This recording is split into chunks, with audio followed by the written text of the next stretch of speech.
Bill filed in the state legislature is stirring up more controversy among the transgender community. The bill seeks to designate bathrooms and changing rooms based on birth-assigned gender, resulting in docking public school funds if they don't comply. Our Samantha Boyd spoke with the sponsor of that bill and a group opposing it. Samantha, a lot of controversy surrounding this legislation.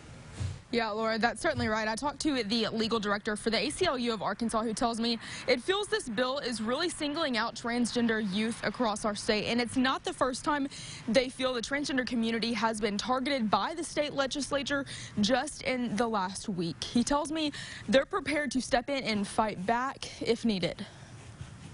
It's not hurting those children, and it's giving them actually a safe place. A push for measures Representative Mary Bentley says are centered around safety, accused of being anything but by opposers like Gary Sullivan with the ACLU of Arkansas. That is exactly what is being done with this bill, targeting trans students for no reason whatsoever. Bentley filed a bill Tuesday to require schools to designate rooms based on gender assigned at birth, making restrooms, changing rooms, and overnight rooms on trips exclusively male or female.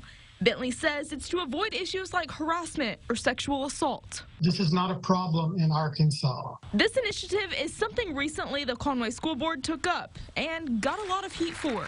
Bentley says Conway schools and the others in her district encouraged her to file this bill along with her constituents. Just got done having a big primary, went door to door a lot, so I had a lot of parents that were really concerned about keeping all their kids safe. It creates a lot of problems for transgender students who are not out, because it requires them to either use the restroom or changing facilities that do not match their identity. Sullivan says the bill contradicts laws in place meant to protect students. This violates Title IX of the Education Amendment.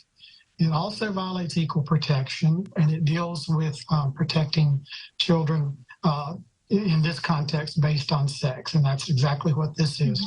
Transgender equals sex. The bill, already resulting in controversy, is proving to be something both sides say they will not be silent on. We've sat back too long. We've been too quiet. We're not afraid to jump in when needed.